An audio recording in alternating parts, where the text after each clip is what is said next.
दोस्तों नमस्कार। आज मैं आपको सुनाऊंगा एक मज़ेदार रोचक कहानी जिसका नाम है स्वर्ग का अधिकारी। किसी नगर में एक धनी व्यक्ति रहते थे। उनका नाम था लाल जी, किंतु उनकी कंजूसी के कारण लोग उन्हें लाला जी कहकर पुकारने लगे। लाला जी अब बूढ़े हो गए तो एक दिन उन्होंने मन में सोचा, सारा जीवन पैसा कमाने में खप गया, अब तक दान धर्म और पुण्य का कोई काम नहीं किया, इसलिए मरने के पहले कुछ करना चाहिए। किसी ने सुना था कि अंतिम समय में गाय का दान करने से सभी पाप मिट जाते हैं और मनुष्य सद्गति को प्राप्त होता है। लाला जी ने सोचा, क्यों न गाय का ही दान किया जाए। मन में यह निश्चय कर वे गाय की तलाश में निकल पड़े। एक गुजर के पास गाय भी मिल गई, लेकिन सौदा नहीं पटा। उस मरियल गाय की कीमत लाला जी 2 रुपये से अधिक नहीं देना चाहते थे, जबकि गुजर 2.25 रुपये से कम कीमत में गाय को नहीं बेचना चाहता था।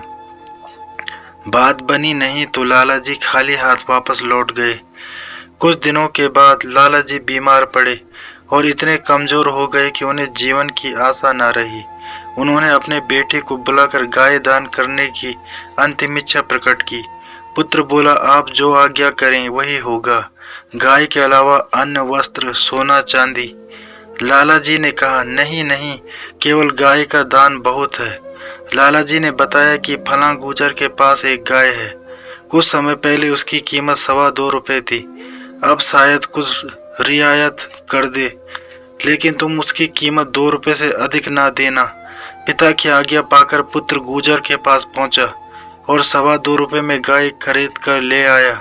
लाला जी को जब मालूम हुआ कि बेटा गाय की पूरी कीमत चुका आया तो ऐसा सदमा पहुंचा कि तत्काल उनकी मृत्यु हो गई। इस बीच गाय कमजोर हो चुकी थी, अतः लाला जी की मृत्यु के 4 घंटे बाद वह भी चल बसी। मरने के बाद लाला जी की आत्मा को यमराज के पास पहुंचाया गया और उनके पाप पुण्य का लेखा जोखा करने के बाद यमराज बोला, लाला जी, आपने अपने जीवन में पुण्य का कोई काम नहीं किया। मरते समय एक गाय का दान किया है, वह भी 4 घंटे बाद मर गई, इसलिए आपको 4 घंटे का स्वर्ग मिलेगा और बाकी समय नरक में बिताना पड़ेगा। लाला जी बोले, कोई बात नहीं, मुझे 4 घंटे के लिए स्वर्ग मिला है तो लूँगा, पहले स्वर्ग भेज दो, शेष समय में नरक में बिता लूँगा। यमराज बोला, पहले 1000 वर्ष नरक में जाना होगा, उसके बाद आपको स्वर्ग भेजा जाएगा। लाला जी अड़ गए, बोले, मैं पहले स्वर्ग जाना चाहता हूँ। यमराज ने डपटते हुए कहा, स्वर्ग पहले नहीं, पहले नरक की हवा खाओ, यही हमारा नियम है। दोनों में वाद विवाद चल रहा था कि पहने सींग वाली गाय भी वहां आ पहुंची और लाला जी के पास खड़ी हो विनम्र स्वर में बोली, मैं आपका कमाया हुआ पुण्य हूँ, इसलिए 4 घंटे के लिए आपकी सहायता करने आई हूँ। आप आज्ञा दें कि मैं आपकी क्या सेवा कर सकती हूँ। गाय को अपना सहायक पाकर लाला जी को सांस मिला। बोले, या यमराज मेरी बात नहीं मानता, पहले मुझे नरक भेजना चाहता है। यदि सचमुच तुम मेरी सहायता के लिए आई हो तो इस यमराज का पेट फाड़ डालो। सुनते ही गाय अपने पहने सिंग उठाकर यमराज की ओर दौड़ी। यमराज अपना आसत छोड़ भाग खड़ा हुआ और त्राही त्राही करता हुआ ब्रह्मा के पास जा पहुंचा। यमराज को भयभीत हुआ देख ब्रह्मा जी मन ही मन शंकित हुए। यमराज ने अपने भय का कारण उन्हें बताया और अपनी रक्षा के लिए हाथ फैला दिए। इस बीच गाय के साथ लाला जी भी ब्रह्मा जी के सम्मुख उपस्थित हो गए। ब्रह्मा जी ने बड़े शांत भाव से लाला जी को समझाया कि हमारे नियम के अनुसार पहले आपको नरक में ही जाना होगा। प्राणी के पापों का प्रायश्चित जब हो जाता है तब वह स्वर्ग का अधिकारी बनता है, इसलिए पहले नरक में जाइए। लाला जी अपनी बात पर अड़े थे। बोले, यह नहीं होगा, मैं पहले स्वर्ग भोगना चाहता हूँ। ब्रह्मा जी ने क्रोध में आकर डपट दिया, तुम्हारे लिए हम अपने नियमों का उल्लंघन नहीं कर सकते। जीवन में तुमने थोड़ा सा पुण्य किया है और 4 घंटे के लिए स्वर्ग की प्राप्ति कर सके हो, जबकि हमारे पास ऐसे जीवों की कमी नहीं है जो जीवन भर पुण्य कमाते रहे। उन्हें भी पहले नरक में भेजा जाता है, बाद में स्वर्ग की प्राप्ति होती है, इसलिए पहले नरक जाओ। बात बढ़ी तो लाला ने गाय की तरफ देखा। बोला, यह दुष्ट भी मेरी बात नहीं सुनता, इसलिए जरा इसकी भी खबर लेना। ब्रह्मलोक में हलचल मच गई।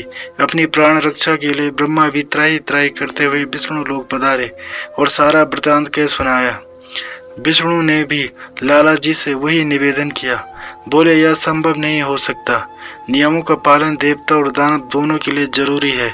इनकार करने पर लाला जी ने विष्णु महाराज की मरम्मत करने के लिए गाय को आदेश दिया।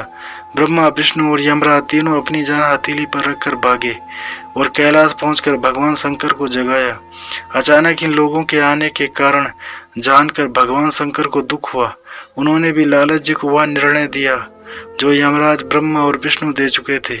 इस बीच गाय का समय समाप्त हो गया। वह वापस लौट गई। अब लाला जी असहाय हो गए।